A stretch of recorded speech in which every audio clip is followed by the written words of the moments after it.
Good morning. It is Friday, November 9th, 2K12. Welcome to WGTV Today. I'm Wayne Alley. And I'm Kim Best. Good morning, and thank you for joining us this Friday. Glad to have you along with us here to kind of round out the end of the work week, so to speak. It is a Friday, November 9th. Where in the world is a year gone? I know, the month is flying by. I just can't believe it. Almost. Holiday season is almost upon us. I know. So we're going to get ready for all that, okay?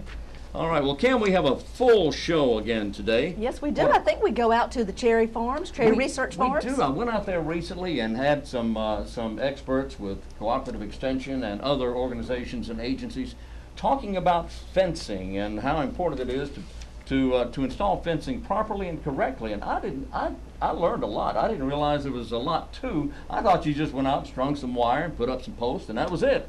Not so much, huh? Not so much, huh? No, there's a lot more to it. So you'll want to listen to this. A lot of good information. Also on today's program, Scott Stevens. We do. We have City Manager Scott Stevens, who will be here to give a report on what's happening within the city, decisions that have recently been made within our city council, updates on projects, and lots more.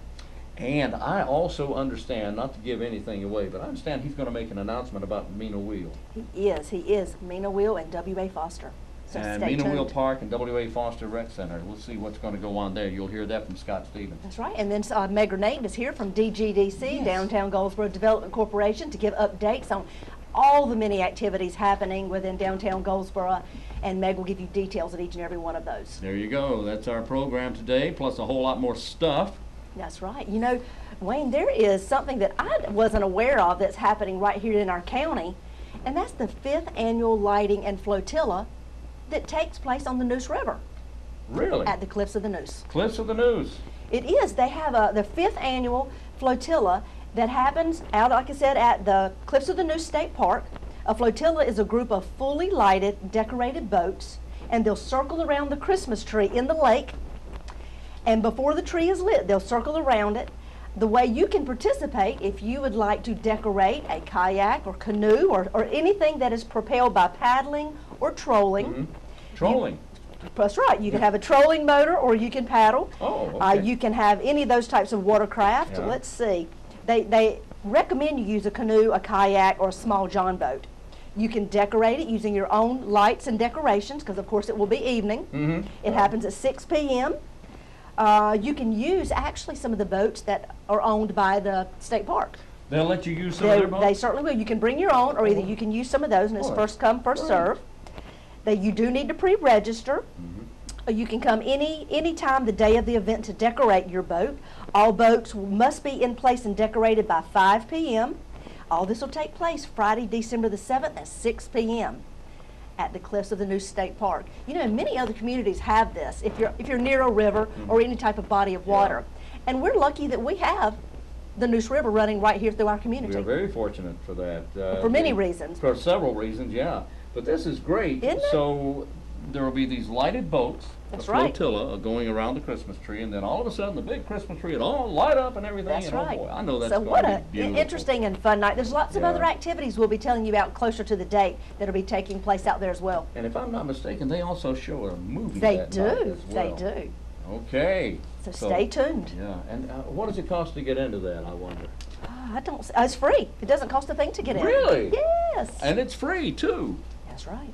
So more to come on that. We'll have additional things that are taking place that night. So mark your calendars. The 5th annual Christmas tree lighting and flotilla at Cliffs of the Neuse. A lot of fun. Oh boy. Mm-hmm. That's on December 7th. That's right. Well, today, by the way, something very serious now, if I may. Mm-hmm. Today is Vietnam Veterans Memorial Day.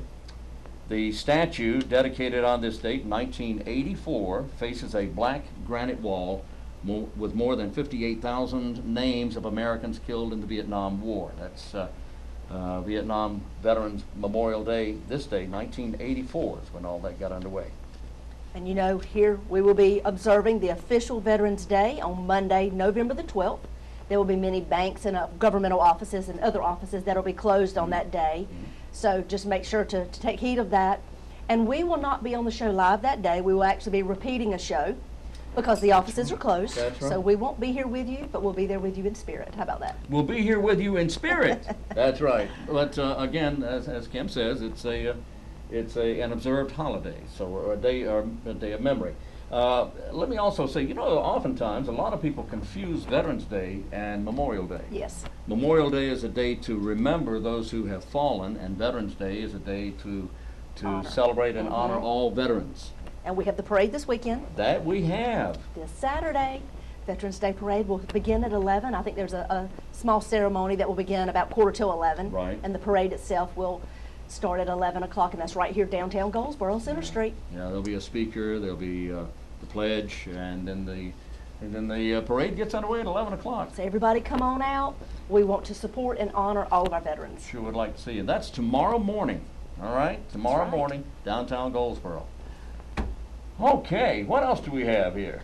I think that pretty much gets us into the morning. We want to see what you found out about fences at Cherry Research Farm, though. Oh, yes. You know what? You're gonna enjoy this. I enjoyed going out there. I didn't realize there was a lot to it, but it helps. It's such a unique place anyway. It is unique anyway. I love Cherry Farms. But let's go ahead and see what happens now out at Cherry Farms on WGTV today.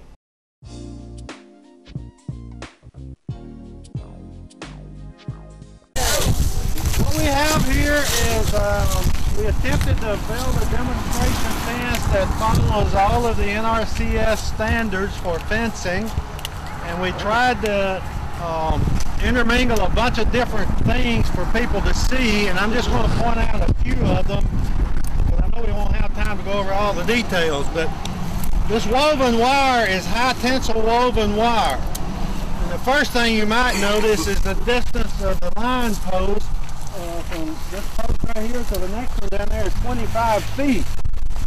Now, most net wire fencing, the standard is for 12 to about 12, 14 feet. If it were regular woven wire, Regular woven wire.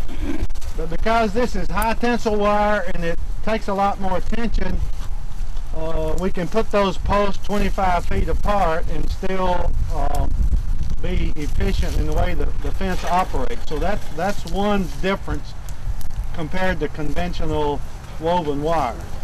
The other aspect of this particular fence is looking at how this brace post is braced.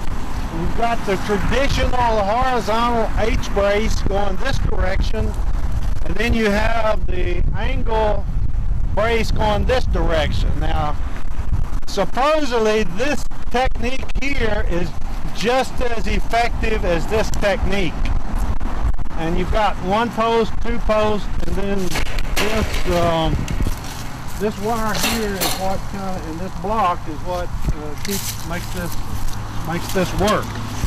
The other difference right here is minimum on a horizontal brace, it has to be 8 feet. This one is 10. And the theory behind having a longer brace is if you have a longer brace, it's more substantial than compared to a shorter brace. Now, my dad's got something about like this, and most of them, this post is leaning about like that. So the point is, the longer this is up to some point, the stronger this brace is, and the more tension you can put on the wire and not pull that post out. The other thing, all of these corner posts are 36 to 42 inches in the ground. This is an 8-foot post, so it's probably even more than that in the ground. The other thing about all of these posts, they're all driven. And you might say, well, what's the advantage of driven? As a general rule, if you can drive a post, it's tighter and more effective than if you dig a hole or if you bore a hole and tamp it. So if you have the option to drive, that makes a lot more sense. Now, I think these wires are all on 12-inch verticals, and we've got some wire, I hope we get to see it down there, that's 24-inch verticals. Now you might say, what's the big deal? Well, for cattle, if you're going to use this fence, a 24-inch spacing would be just perfect, and it would also, it's cheaper. The wire, the further this is, the less wire you've got in it. Let's see, what else? Let's go on down here and look at a couple of other things. Any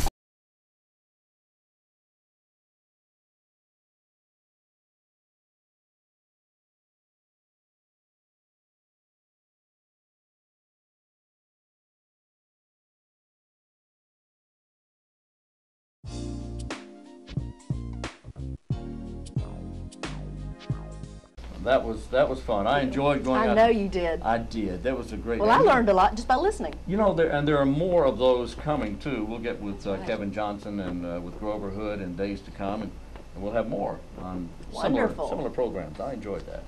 Wonderful. Well, 1926 was a while back. I'd say so. The University of Wisconsin at Madison offered to its students for the very first time a course in dancing. Really? Yeah. At a college? A credit, with college credit. 1926 it was. Well, you know, they saw that many years ago the importance of movement. Yeah. How about that? Oh boy, is that deep. That's That deep. is deep. That's very profound there. The importance of movement. That's right. Moving on. Good. That's good. No, seriously. I it is. agree. I It was agree. It's good for the exercise. soul. It's exercise. It puts you in a better frame of mind, better spirits, better aura around you. Oh yeah, don't forget your aura. Yeah. Never leave home without I it. knew you were going to say How that. did you know that? I just knew it. Okay. Am I that predictable? Just when I work with you every day, I just sort of get a feeling of After a where while. you're going to go. That's Yeah. right. Okay. Anyway, they did. There you go. All right. Well, how about this long list of parades we have happening in our community, I Wayne? love it. We do. There's quite a few. What's going on? The first one, do you remember when Seven Springs is? That's the one I don't have a listing on. It's in southern Wayne County. I believe it is. And it's in Seven Springs. It's in Seven Springs, and they have a main street. Yes, they do, and that's where the parade will take place. Really? Mhm. Wow. But how about this? We'll bump on up to Saturday, December the 1st. There's Oh. 3 that take place on that day. 3. Saturday, December the 1st. Yeah. That morning, Mount Olives takes place at 10. Mhm. Fremont will be later that afternoon at 1. Mhm. Goldsboro, downtown Goldsboro here, will be at 4 o'clock. Mark that on your calendars. Okay. And then Sunday, the following day, December the 2nd, Pikeville will have its parade at 3 in the afternoon. Wow. The 3 next in one day. weekend, Yeah. Sunday, December the 9th, Eureka will have its Christmas parade at 3 in the afternoon. Wow. Quite a few to choose from. That's a lot of fun. Or go to all of them. Yeah, go to all. Yeah, they're not running conflicting with each other. No, I mean, they've all made it where you can go from one to the next. Yeah, there you go. That's that'll right. Be simple enough, easy enough. They're so much fun. Indeed, it is. Coming up a week from today, the 47th annual Pickle Classic Tournament and homecoming at Mount Olive College. This is the 47th annual. That's a long time. Yes, This it is is. great. This is at Mount Olive College. It's $15 a day for both days. Excuse me. Advance tickets are $15 for both days, or $10 per day on game day. At Mount Olive College, That's wonderful. the 16th and tradition. 17th. Well, speaking of pickles, Yeah. you know how we talk about holiday traditions Yes. and how we're inviting people to, if you have a tradition in your family that you always do, Bring pickles. well, you can do that too. Oh. But email us your information. Yeah. And we want to hear your traditions. We want to hear what you do. If you're willing to share that with our community, email it to wgtv@waynegov.com. Now, speaking of pickles, I'll back Thank up. you, I know thank you were you. wondering where am I going with that. I was wondering. A friend of mine Yeah. here in our community, Yeah. we go to her house every Christmas night. And something she has done for years is she will take a Christmas ornament that looks like a pickle and hide it in her very large Christmas tree. Oh. It's everybody's job to try and find that pickle within that very large Christmas tree. The one who finds the ornament that looks like a pickle, and I'm sure they got it from Mount Olive Pickles, You think? yes, the one who finds that gets the biggest prize. And she always has a gift that's wrapped beautifully, and that is your prize for finding the hidden pickle. How about that? And it's a beautiful, very bright green Yeah. Christmas ornament that is hidden in her tree. We do that every year. My son thinks he has to find that every year because he wants that prize. That And sounds the like thrill a- of finding the pickle, the Sounds hidden like a pickle. lot of fun. It is, it is. So we want to hear about your Christmas traditions, so email us those and we'll share them with the community. All right. That's great. That's Isn't a that lot great? of fun. Yep. All right, very quickly, a blood drive coming up on November 13th. That's next Tuesday. In fact, there's 2 on Tuesday. 2 on Tuesday at the Wayne County Red Cross office and at Mount Olive College. Mount Olive College, 10:30 in the morning until 3 in the afternoon on the 13th. And then another blood drive at the Wayne County American Red Cross office at 600 North George Street, beginning at 1:30, going until 6 that same day. Okay? Well, Wayne, let's hear what Scott Stevens has to say as city manager. He'll give us an update on what's happening right here locally with the city council and the city of Goldsboro.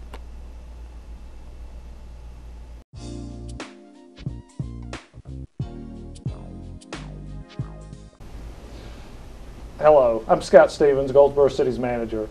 I want to give you a brief update on some of the things that are going on within the city of Goldsboro and some of the projects that we may have talked about before, but we've talked about a lot the last month, and I think you'll hear some more about in the coming months.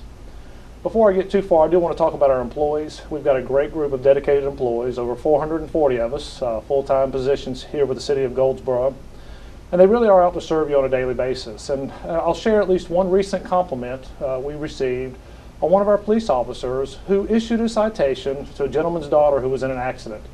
But the compliment was the officer handled that situation in such a professional and polite and pleasant manner that although his daughter was issued a citation, he really thought it was a great learning experience for the kids involved.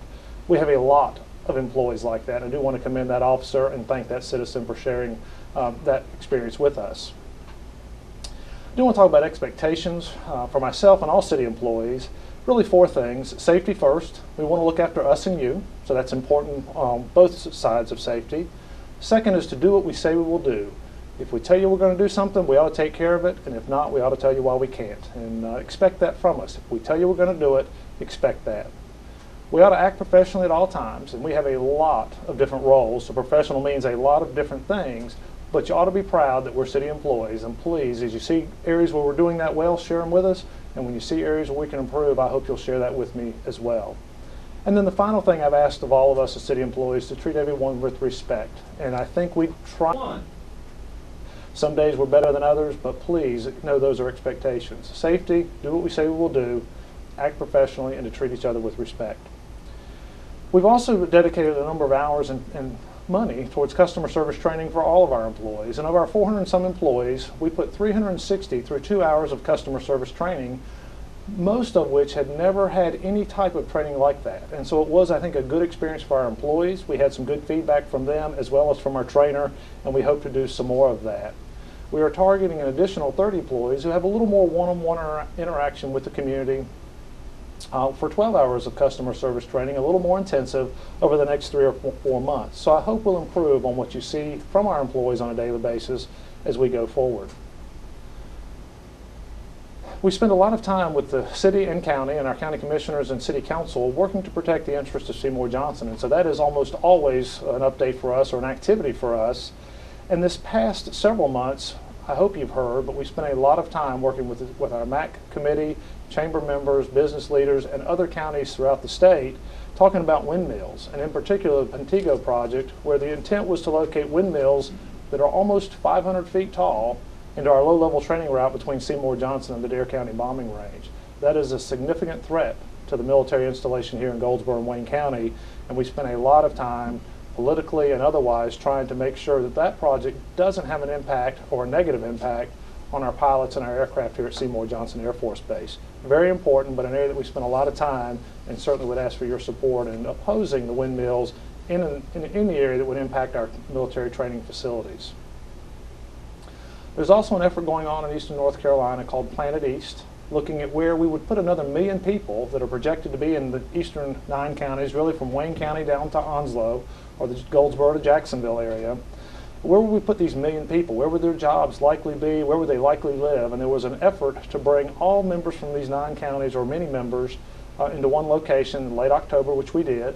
Almost 300 of us that came together and put on maps where we think people will live. And so I think you'll hear information about the results of that. I know that's going on with a chamber-sponsored event this week in Wayne County, but it'll be going on throughout eastern North Carolina in the coming months. So please pay attention to that and to see if you agree with maybe what we'll look like in the year 2050. That was the intent of that exercise, of where we think we would see development. And I will tell you, in every map or every table that I saw, Wayne County had a significant increase in population, or at least an expectation of that, through the year 2050. We've talked a lot over the past months about violence in our community. That continues to be important to us, to reduce the violence in our community. The last 4 to 6 weeks have been much better in Goldsboro, so we're proud of that. But I don't want to tell you that we've changed much. We are still working hard at the efforts it takes to prevent violent activities. So as you see things in the community that don't look right, please don't hesitate to call. It's important to share that information with us. We still are using our mobile command center. We still have resources that are out there in our community-oriented policing, so you ought to see some of that. The behind-the-scene approach is really this more targeted approach we've talked about, and will lead to something called a call-in, where we bring in maybe the 20 worst offenders in our community based on their history and their criminal record, and we really work to give them another opportunity, one last chance to change their life and stop the violence in the community. It has been extremely successful in other parts of our state, and we have dedicated the resources to make that happen here in Goldsboro as well. I hope our first call-in will begin in early 2014, the January-February timeframe, and we'll keep you posted on how we are progressing with that. But again, I don't want you to think just because it's been better in terms of violence in the community over the last 4 weeks that we have changed. We are still very much aware, very much focused on the long-term goal of reducing violence within our community. That's continues to be very important to us. We have a couple long-range plans that are going on and have been going on. Our land use master plan, it's really looking at zoning and where we would expect development to occur in and around Goldsboro. I think you'll hear the findings of that and the recommendations of that, and our city council will be asked to adopt that plan, and it will show where we expect different types of development or would like for different types of development to go in the future. So that is coming to a conclusion, and we'll see presentations or read about presentations as we present those to our city council. We also have a recreation master plan that's been underway through the last several months as well. We have had a draft report presented to our Recreation Advisory Commission and our city council in November. I think you'll see a final report come out of that, which will begin in late November, early December in terms of the report. And it identifies over $6 million in needs throughout our parks and recreation facilities, in addition to many millions for greenways and trails. And so those things will not all be short-term, but it at least gives us an idea of importance to the community and where you would like things within our park system. And so you'll hear more of that in the coming months. When we talk projects in the city of Goldsboro and things that are needed from capital improvement, we talk about our 10-year plan historically, and we have identified over the next 10 years over $50 million of needs that are replacements, building improvements, new facilities, things of that nature. We are converting this 10-year plan that didn't really talk about funding sources into a capital improvement plan. And it will incorporate our recreation master plan projects as well as other projects throughout city departments, but it'll tie them to what we hope will be an achievable goal of in this year you would do this much, in this year you would do this much, and it would talk about dollars, projects, and also potential funding sources.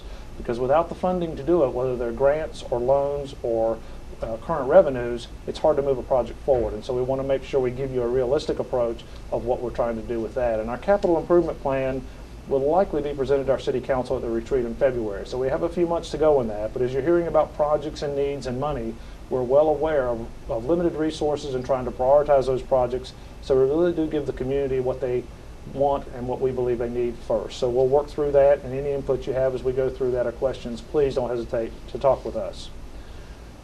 We have a number of active projects, some of which you've heard over the several months, some maybe not so much, but I thought I'd give you an update on those that we have talked about at least recently and that I think we'll see some action on in the coming months.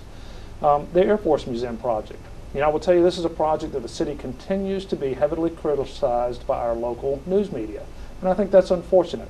I think the city council and the mayor have worked hard to go through a legitimate process of analyzing and researching and evaluating this project and its merits for our community.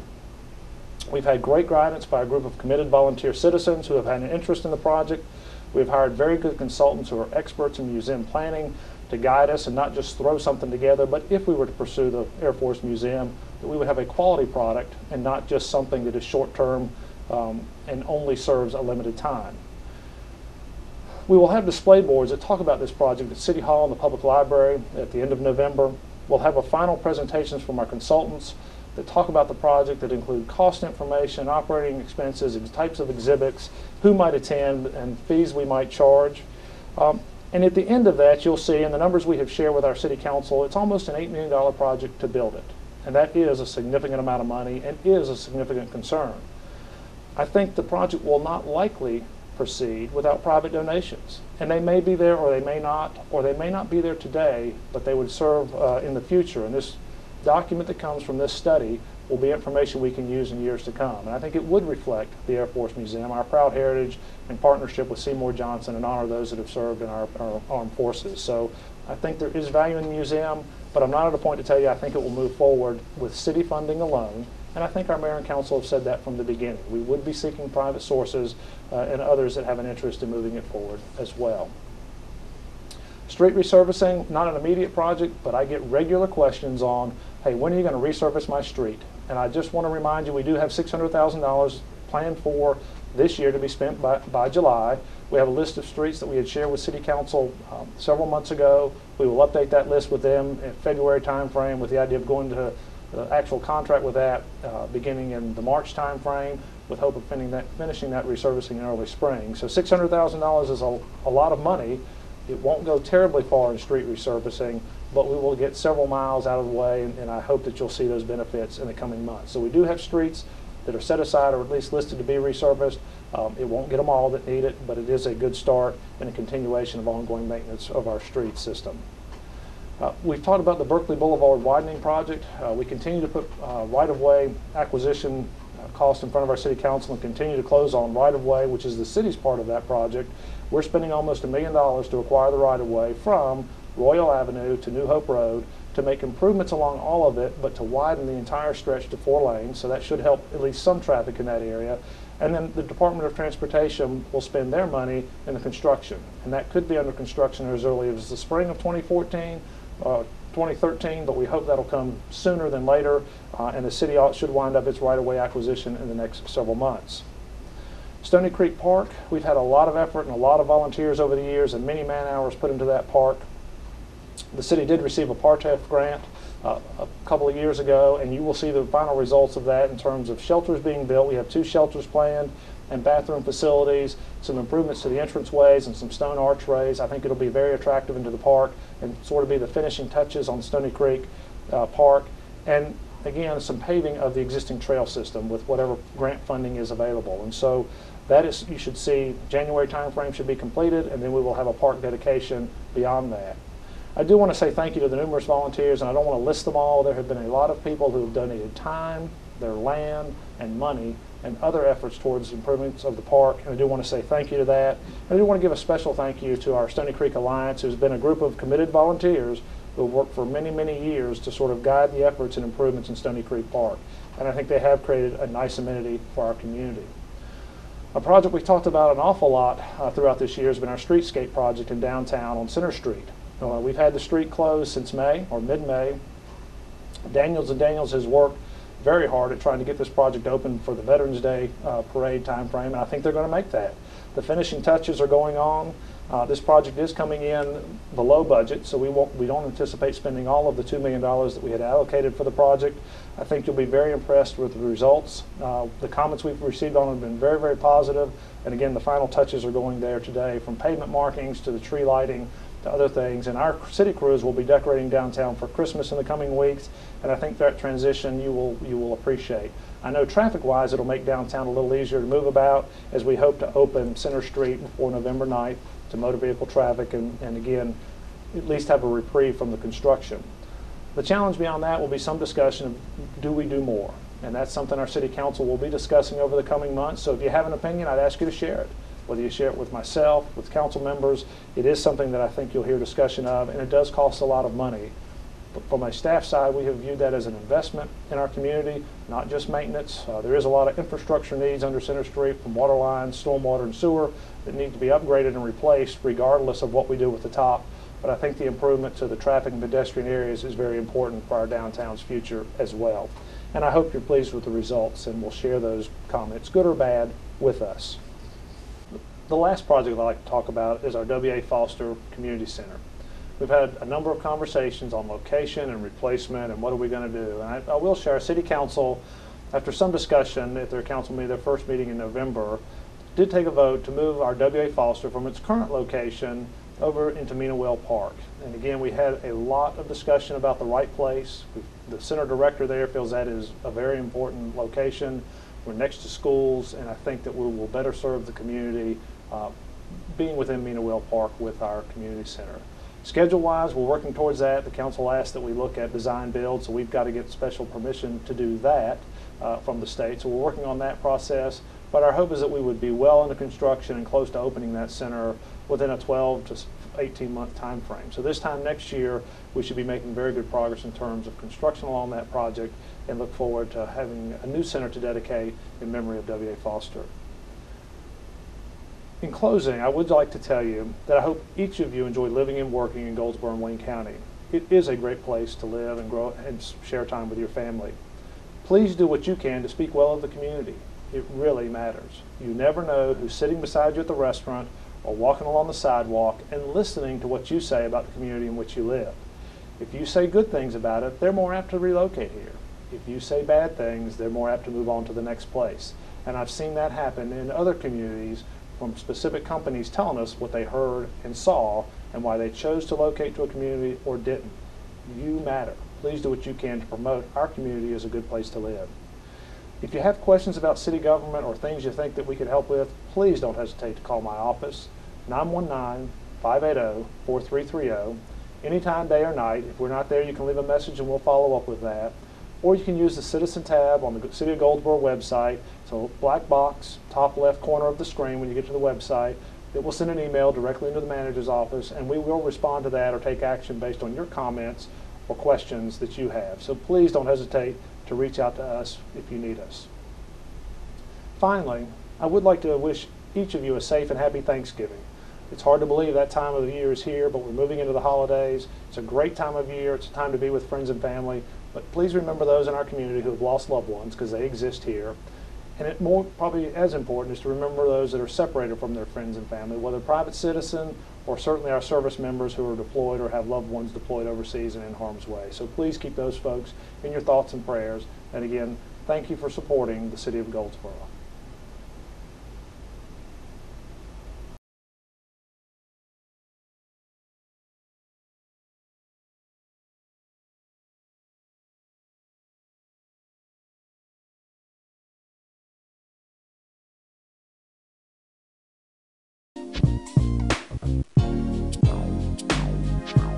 And we're back on WGTV, which, by the way, Stands for Wayne Goldsboro TV. Television, or TV. That's right. Wayne Goldsboro Television, or Wayne Goldsboro TV. You see it right behind us. See the big W? How do you spell W? W. Thank you. Wayne Goldsboro Television today. There you go. That's who we are. Write it That's down. right. Don't forget, Jingle in the Park is scheduled for Friday, December the 7th and Saturday, December the 8th at Herman Park. Come on out, bring your families from 4 to 8 p.m. on both those days and enjoy the lights. The entire park will be lit up. It is beautiful. There'll be music, entertainment, Santa, rides on the Kiwanis Christmas train, crafts, hot chocolate, and so much more. What is so funny? You almost said What, Santa Dad? rides on the Christmas tree. Did I? Did I switch it quickly to Yes, train? you did. It was beautiful. Thank you. It was a work of art. Thank you. All right, Jingle Art, in the go Park. home. Jingle in the Park. Jingle in the Park. That's right. Hey, ring-a-ding-ding-ding-ding. We have so much to choose from. We have such a fantastic community. That we do. Don't we? There is a lot going on all the time. Be proud of your community. When you think back, the year 1989 was a while back. That was 1989? 1989. A big day that had a positive effect on the entire world. On this day in 1989, citizens of Germany danced atop the Berlin Wall as Communist East Berlin threw open its borders, allowing citizens to travel freely to the west for the first time in 28 years. Wow. The Berlin Wall was getting ready to come down. What a date in history. It was a big day, yeah. Big day, 1989. Do you remember where you were on that day? Or at least that year? Oh, yeah, I remember where Remember I that was year? that year. Well, I was working. I was Yep. in broadcasting, and I remember well that day. It was, as I recall, though, what we saw was that happened mainly at night. It was broadcast at night in this part of the world. Exactly. Yeah. All right. And speaking of history, if you're a history buff, guest speaker Jim Greathouse will be at the Wayne County Museum in Goldsboro. He'll be talking about the War of 1812. Wow. Yeah. You know, a lot of people don't understand that war. They don't know a whole lot about it. But we went to war again with Great Britain. After the Revolutionary War, we were at war again in 1812 with Great Britain. Now, why did that happen? You're going to have to listen to Jim Greathouse and find out why. But it's a very interesting story. Also, he'll tell you about Andy Jackson, who actually won the Battle of New Orleans. You've heard of the Battle of New Orleans? In 1814, we took a little trip. Oh, yes. Along with Colonel Jackson, and that song with Johnny Horton. Well, what you may not realize is that the war was already over when the Battle of New Orleans took place. And you'll The war learn had all ended. about that? Yeah, the war had already ended in 1814. My goodness. Yeah, when you'll hear about this. Anyway, Does it cost anything? it doesn't cost anything. It's absolutely free of charge. This will be on December Wonderful. 11th at the Wayne County Museum at 7 p.m. Jim Greathouse will talk about the War of Excellent. 1812 and how it affected us locally and nationally. And it's a great story. You'll want to hear all about it.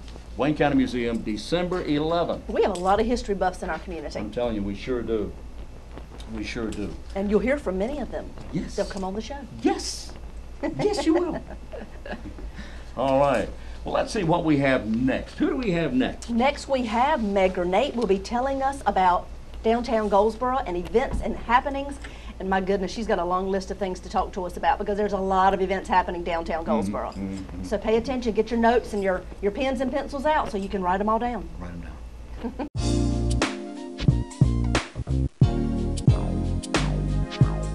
Joining me today is Meg GERNAAT from Downtown Goldsboro Development Corporation. Good morning. Good morning. We have all kinds of exciting events happening this season downtown Goldsboro. Meg, tell me about Lights Up Downtown, our annual event, and why this year it's even more special than normal. Downtown Lights Up is a tradition downtown Goldsboro. It's when we turn on all the holiday lights. It's every year, it's on a Tuesday, the week of Thanksgiving, and everyone congregates in front of City Hall, and you know, the mayor counts down and we flip the switch and turn the lights on. This year it's kind of our big hurrah to the end of the streetscape project. So we're going to have a ribbon cutting before we turn the lights on and you know, just celebrate that it's over. The street is beautiful. Everyone can drive down it now. That's right. Just, you know, kick off the holiday season. Wonderful. So what can we expect during the whole Lights Up? Well, we've got great entertainment. You know, we've always had, you know, bands, local theater groups come in. They entertain from 5 to 7 p.m. We've got free hot cocoa and cookies, free kids activities, salon or fringe salon from downtown. They're going to come and put tinsel in people's hair. So, you know, tinsel in our hair. Yeah, how about it's just going to be a festive time, and you know, bring the kids. It's really fun for all ages, and it's outdoors. So if you know you want to bring your furry friends, oh yes, bring them down. Does it cost anything to attend? It doesn't. Okay. Now the Paramount Theater also has a special event happening that night. Can you tell me about that? They do. Their Holiday Pops concert, North Carolina Symphony. They play starting at 8 p.m. So you know you can come down, join us at Lights Up, grab a bite to eat, head over to the Paramount. You know, the symphony concert is great because they play all the music that you know. That we all know. Right. Older generations know, younger kids know. So, you know, it's downtown that night is great for the whole family. It is. You know, I've done that for so many years now. You leave Lights Up, get a bite to eat, and then go down and enjoy the North Carolina Symphony. What a perfect way to start the holiday season. Yes. It is wonderful. All right, so one more time, give me the date. It's November 20th. Times? 5 to 7 p.m. And we've got free trolley rides that evening until 8 p.m. Oh, that's right. Wonderful. Yeah. Mark it on your calendar, November the 20th, 5 to 8 p.m., downtown Goldsboro. Don't miss it.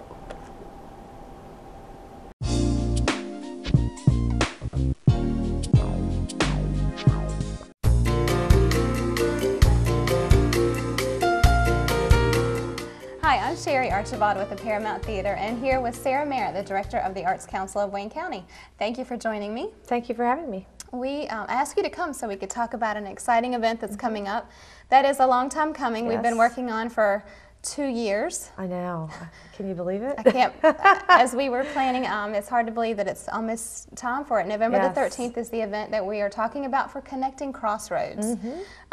This is an event that we were approached to partner with North Carolina State University, their center stage, and 6 other partners across the state.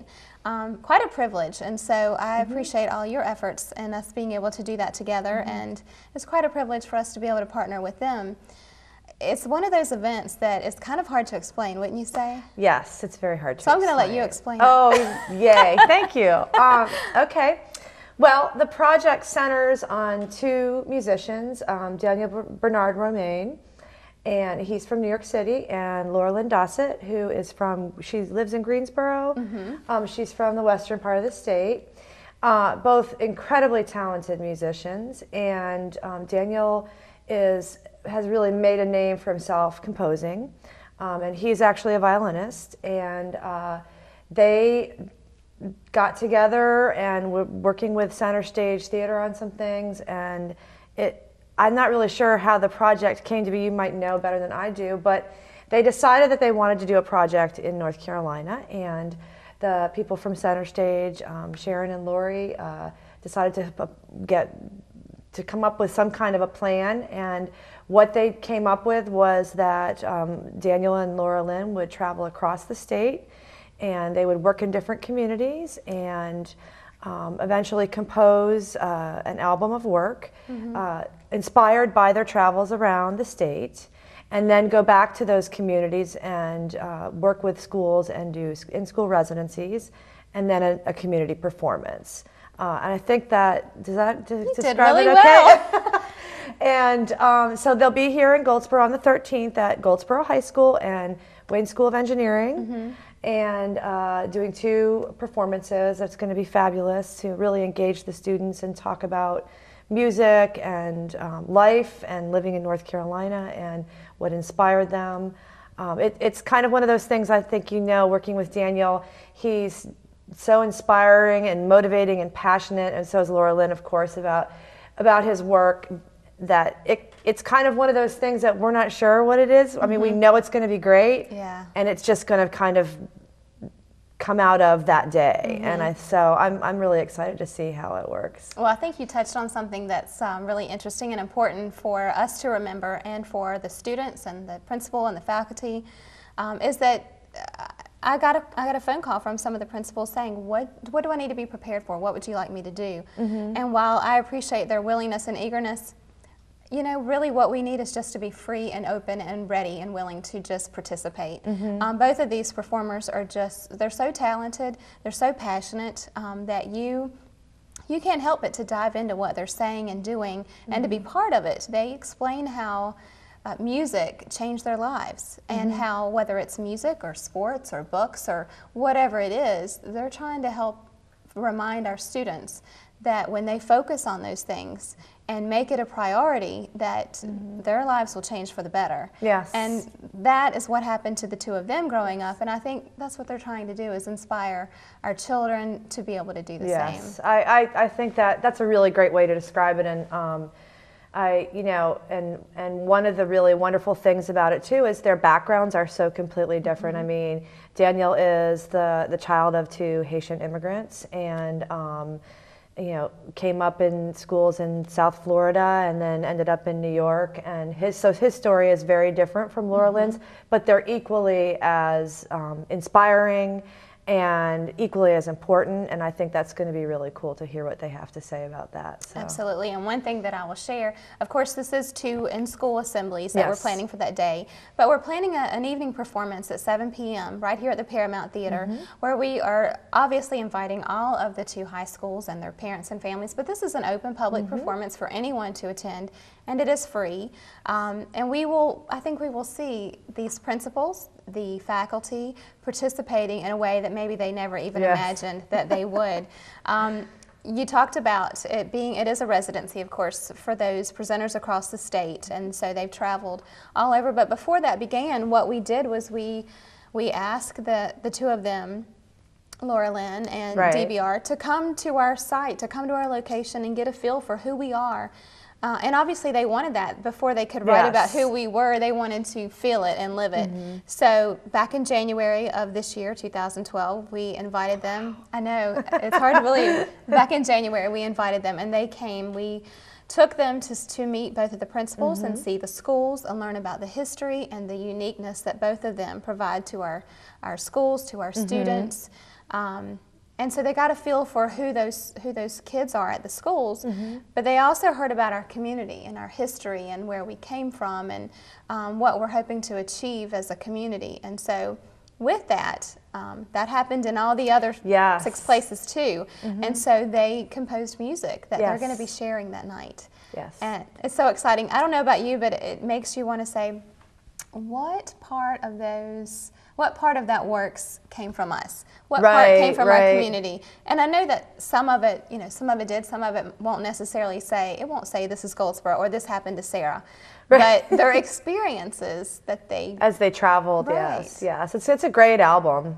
It really is. With the Collide. It's called The Collide. So we're excited about sharing that. I know I think that you felt the same way. When they were here in January, we were not real sure what to expect. We were thankful and appreciative of this opportunity, but it's one of those things that you're along for the ride. Yes, and I think it's been a great ride, and we're excited about ending it with these two wonderful schools. Yes. And with the community. All of you out there watching, we invite you to come on November the 13th at 7 p.m.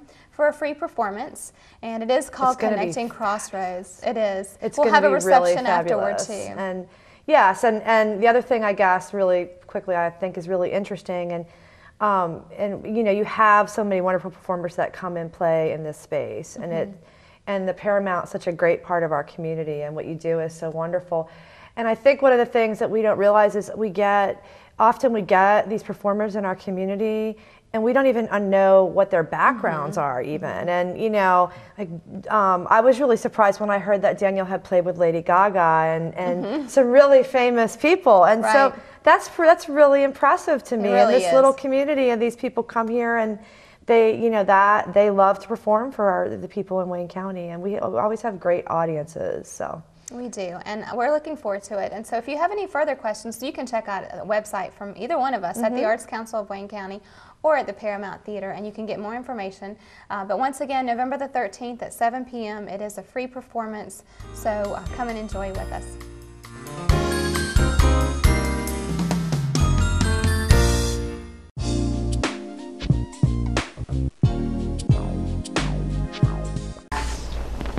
And we're back on WGTV. This is a Friday, and again, a quick reminder, we will not be here broadcasting Monday. That's right. Monday is a legal holiday, so the offices here at the courthouse and the county and the city will be closed, the banks will be closed, and I'm not sure even the post office will be delivering mail.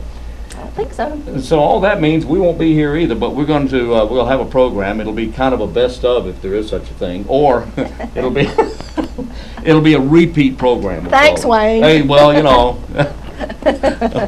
What say I can, I say. Anyway, you get the idea. Yes, all right, anyway. yes. Well, let's end with a happy note and a happy quote. How about that? A quote of the day. That is so poetic. A happy note and a happy quote. A happy quote. That's good. Okay, so gather your thoughts. Here we go. Okay. Hey, listen carefully. Oh, I was holding my thinking. Or thoughts. Go ahead. What you got? Don't wait for extraordinary opportunities. Seize common occasions and make them great. Whoa. One more time. I like that. Don't wait for extraordinary opportunities. Seize common occasions and make them great. How about that? I like that. I like that too. You know, that tells you that it's not going to come to you. You have to go get it. You make it happen. You make it happen. That's good. We're on today. I'm telling you. Go figure. May not happen tomorrow. That's right. But May it not happened ever today. happen again. I bet it does. I bet it does too. All right. All right, very quickly, don't forget the health fair out at Wayne Memorial Hospital coming up on the 20th. That will be about the Diabetes Awareness Health Fair that's coming up on the 20th. You go there during the day and lights up downtown that night, holiday pops later in the evening. That's going to be a great day on the 20th, all right? That's a great day, Wayne. That is going to be a great day. We will not be here Monday. We will be here Tuesday, so stay with us. And we'll be back in here Tuesday morning at 7 a.m. as we are every day during the week, Monday through Friday at 7 a.m. here on WGTV, Wayne Goldsboro TV. That's right. So until 7 o'clock the next time we're here, Tuesday. I'm Wayne Alley. And I'm Kim Best, and this is what's happening in your community.